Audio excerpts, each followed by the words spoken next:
오늘은 출애굽기 4장 1절에서 4절 말씀을 중심으로 한번 따라해볼까요? 손에 있는 것이 무엇이냐?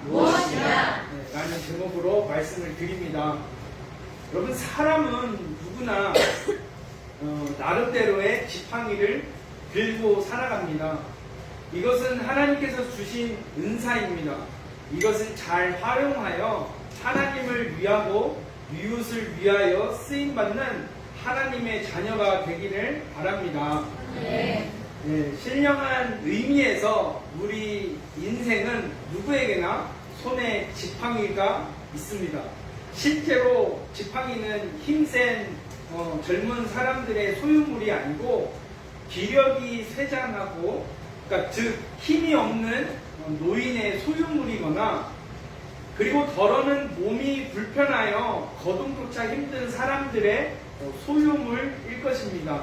그리고 앞이 잘 보이지 않는 삶의 눈의 역할을 담당하기도 합니다. 여러분, 우리는 인생에서 그리고 신앙생활에서도 아무튼 나름대로 지팡이를 의지하여 살아갑니다. 어떤 사람은 지식의 지팡이를 의지합니다. 이런 사람들은 지식만 있으면 만사가 형통하고 살 길이 저절로 열리고 행복한 줄로 믿고 지식 만능을 노래합니다. 그리고 또 어떤 사람은 황금의 지팡이를 의지합니다. 이런 사람들은 돈만 있으면 인생의 웃음도 살 수 있고 행복도, 그리고 건강과 그리고 생명도 마음대로 살 수 있다고 노래합니다. 마지막으로 어떤 사람은 권세의 지팡이를 의지합니다. 이런 사람들은 권세만 있으면 인생의 길이 백방으로 뚫린다고 믿고 마음먹은 대로 세상을 요리할 수 있다고 자신 있게 노래합니다. 여러분, 하나님의 자녀가 되었으면 마땅히 하나님께 사로잡혀서 하나님의 일을 하는 지팡이를 잡아야 할 텐데 그렇지 못한 하나님의 자녀들이 있다는 것입니다. 여러분, 여기에 칼이 하나 있다고 하겠습니다. 부엌칼입니다. 이 부엌칼이 요리사에게 쥐어지면 맛있는 요리를 만드는데 사용이 될 것입니다. 그러나 이것이 강도에게 쥐어지면 사람을 해치고 강도짓을 하게 될 것입니다. 또 여기에 예리한 아주 작은 칼이 있다고 하겠습니다. 여러분, 이 예리한 이 작은 칼이 의사에게 쥐어지면 수술하여 사람을 살리는데 사용이 되지만 나쁜 사람에게 그 예리한 칼이 쥐어지면 무서운 일을 하게 될 것입니다. 어찌 보면 우리 인간은 이런 칼과 같은 도구와도 같습니다. 여러분, 하나님께 붙잡힌 사람은 좋은 일을 하지만 마귀에게 붙잡힌 사람은 나쁜 일을 하게 된다는 말씀입니다. 여러분, 우리는 지금 누구 손에 붙잡힌 사람인가요? 그리고 우리 손에 쥐고 있는 것이 무엇인가요? 오늘 분명히 찾으시고 은혜 받으시기를 축원합니다. 오늘 본문에 모세 손에 있는 지팡이를 보겠습니다. 이 지팡이는 목자의 지팡이입니다. 당시 양을 치는 목자들이 필수적으로 사용하는 것이 꼭 있어야 되는 것이 바로 지팡이였던 것입니다. 이 지팡이로 양을 해치려는 짐승들을 쫓기도 하고 뱀이나 정갈을 때려잡기도 하고, 또 양이 바위 틈에나 또 나무가지 틈에 이렇게, 그리고 또 깊은 웅덩이에 빠지거나 하면 그 지팡이 끝에 부러진 그 지팡이로 양을 구해낼 때 사용하기도 하는 그 모세의 지팡이라는 것입니다. 여러분, 근데 에스겔 29장 6절을 보니 갈대의 지팡이가 있습니다. 여러분, 갈대 지팡이는 결코 튼튼한 백향목 지팡이와는 비교가 못됩니다. 흔들리는 갈대, 이 갈대 같은 인생을 이 세상은 존경한 사람, 그리고 존경할 사람도 이 세상에는 없을 것입니다. 그러므로 우리 손에 갈대 지팡이가 있다면 땅에 던져야 합니다. 그러면 뱀이 됩니다. 여러분, 성경에서 뱀은 사탄이고 마귀고 원수요 우상입니다. 사람마다 의지하는 지식의 지팡이, 황금의 지팡이, 권세의 지팡이를 땅에 던져야 하겠습니다. 계속 그것을 손에 쥐고 있다면 그것이 언제 부러질지 모를 뿐만 아니라 궁극적으로 그것이 행복을 가져다 주는 것이 아니고 또 인생에서 영혼을 결단코 구원할 수도 없습니다. 정말로 붙잡혀야 할 지팡이가 있습니다. 그것은 하나님에 의해서 쓰임받는, 하나님께 붙잡힌 바 되어 쓰임받는 오늘 본문에 나오는 모세의 손에 있는 지팡이입니다. 그 손에 들려진 지팡이입니다. 그리고 하나님께 붙잡힌 모세라는 지팡이입니다. 그럼 모세의 손에 있는 그 지팡이는 어떤 것일까요? 그리고 하나님께 붙잡힌 지팡이는, 즉 모세는 어떻게 사용되는 것일까요? 첫째로 한번 따라해볼까요? 신뢰의 지팡이입니다. 신뢰의 지팡이입니다. 아멘. 본문은 하나님께서 모세를 불러 모세를 이러지도 저러지도 못하게 아주 사로잡고 있는 현장입니다. 애굽 왕 바로에게 가라고 했을 때 모세는 이렇게 말합니다. 그게 본문 앞에 있는 3장 11절 말씀입니다. 한번 같이 읽을까요? 시작. 내가 누구간데 바로에게 가면 이스라엘 자손을 애굽에서 인도하여 내리까? 이게 뭔 말이에요?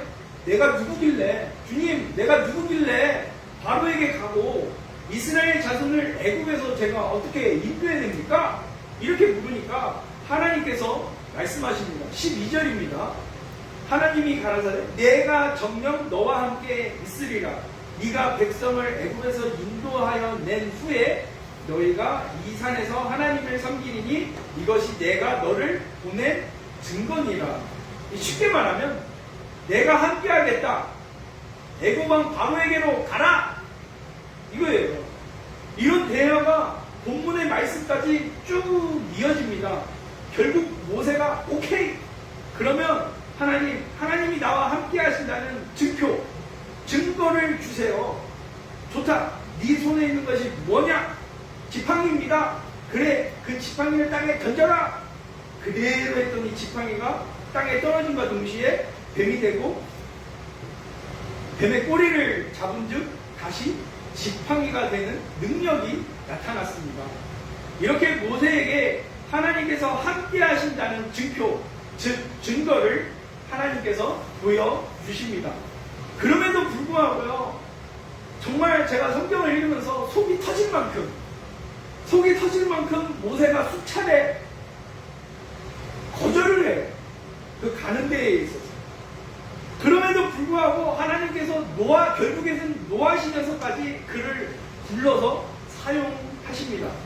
여기서 하나님께서 쓰시려고 하는 사람을 택했을 때 하나님은 어떻게 해서든지 그 택한 자를 쓰시는 것을 알게 됩니다. 이것을 하나님께 붙잡힌 지팡이라는 것입니다. 이렇게 하나님께 붙잡힌 지팡이가 되시기를 주님의 이름으로 축원드립니다. 네. 이제 모세가 하나님의 살아계심을 믿고 하나님을 신뢰하고 그의 입이 될 친형 아론과 함께 애굽을 향해 갑니다. 애굽의 왕 바로 앞에 갈 때, 그리고 섰을 때 모세는 자신의 힘을 외면하고 그리고 자신의 모든 경험을 무시합니다. 다만 지팡이를 통해서 나타난 하나님의 살아계심만 의지하고 담대히 나아갈 수 있었습니다. 둘째로 한번 따라할까요?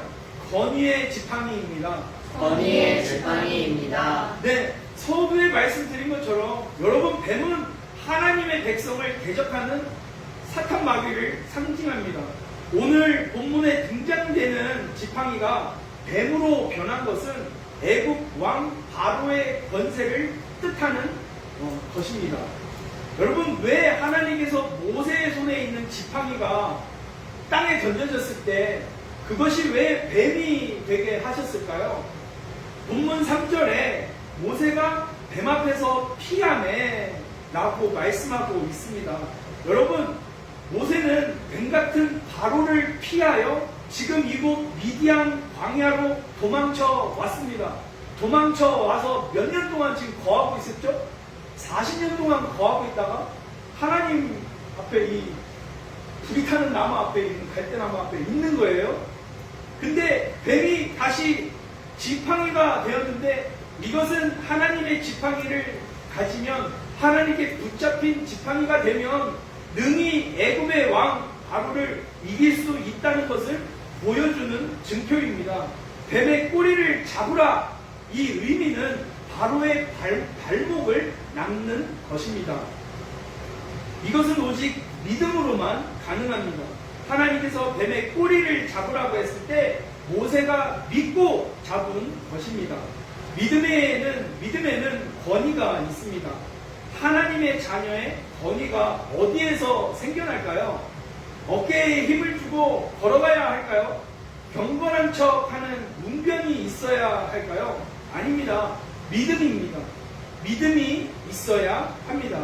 그러므로 경건의 모양으로는 안 됩니다. 경건의 능력이 있어야 합니다. 권위는 사람들이 만들어내는 것이 아닙니다. 내가 만들어내는 것이 아니라는 것입니다. 권위는 하나님께서 주셔야 지닐 수 있는 것이 바로 권위의 지팡이입니다. 셋째로 한번 따라할까요? 능력의 지팡이입니다. 능력의 지팡이입니다. 모세가 이스라엘 민족을 이끌고 출애굽할 때 앞에 홍해 바다가 길을 막고 있습니다. 이러지도 저러지도 못하고 있을 때 그냥 진짜 오늘말로 발을 둥둥둥 거리고 있을 때, 이거 뭐라고 그러죠? 까먹었네요. 운동거리. 네, 둥둥거릴 때 그때 하나님께서 이렇게 말씀하죠. 지팡이를 들고 손을 바다 위로 내밀어라, 갈라지게 해라. 그대로 순종하니까 홍해 바다가 갈라지는 기적이 일어납니다. 아멘. 모세의 손에 들려진 지팡이는 능력의 지팡이입니다. 이제 그리고 광야로 들어가지요. 광야에서 물이 없어 목말라 죽겠다고 이스라엘 백성이 원망을 합니다. 그때 모세가 지팡이로 반석을 내리쳤더니 생수가 터져 나옵니다. 하나님께 쓰임받을 때 그것이 능력으로 나타난 것입니다. 그 전에 여러분, 모세가 바로 왕을 몇 번 이렇게 시험할 때 그 지팡이를 나일강 위에 댔을 때 어떻게 됩니까? 강물이 피로 변하고 또 개구리 때, 메뚜기 때, 황충 때 이것들이 올라와서 육지를 덮었고, 그 지팡이를 하늘을 향해 들었을 때 외성이 일어나고 하늘에서 우박과 불이 쏟아졌습니다. 여러분, 모세는 우리와 똑같은 사람입니다. 특별히 의지가 강철 같은 사람도 아니고, 그렇다고 모세가 웅변이 또 뛰어난 것도 아니고, 삼손처럼 힘이 센 장사 같은 그런 가지고 있는 힘도 있었던 것이 아니라는 겁니다. 하나님께서 함께 했을 때 그 손에 쥐고 있던 지팡이가 능력의 지팡이가 된 것입니다. 말씀을 마칩니다. 여러분, 우리는 아무런 힘이 없는 지팡이 같은 존재이지만, 그러나 하나님께 붙잡히면 훌륭한 일을 할 수 있음을 믿고, 아멘. 하나님께 붙잡히기 위하여 기도하는 우리 모두가 되어야 하겠습니다. 아멘. 우리 손에 있는 지팡이가 무슨 지팡이인지를 먼저 찾으시기를 바랍니다. 아멘. 쥐고 있는 지팡이가 여러분 세상의 지팡이라면 과감하게 땅에 버리시기 바랍니다. 아멘. 그리고 나의 지팡이를 하나님께 맡기시기를 바랍니다. 아멘. 그리하여 주님께서 여러분에게 주신 그 지팡이, 그러니까 즉 그 은사를 우리 주님을 위해서 그리고 우리 이웃을 위해서 사용하여서 하나님께서 함께 하심을 체험하시는 우리 세계를 풍교회 모든 성도님들 되기를 주님의 이름으로 바랍니다. 아멘.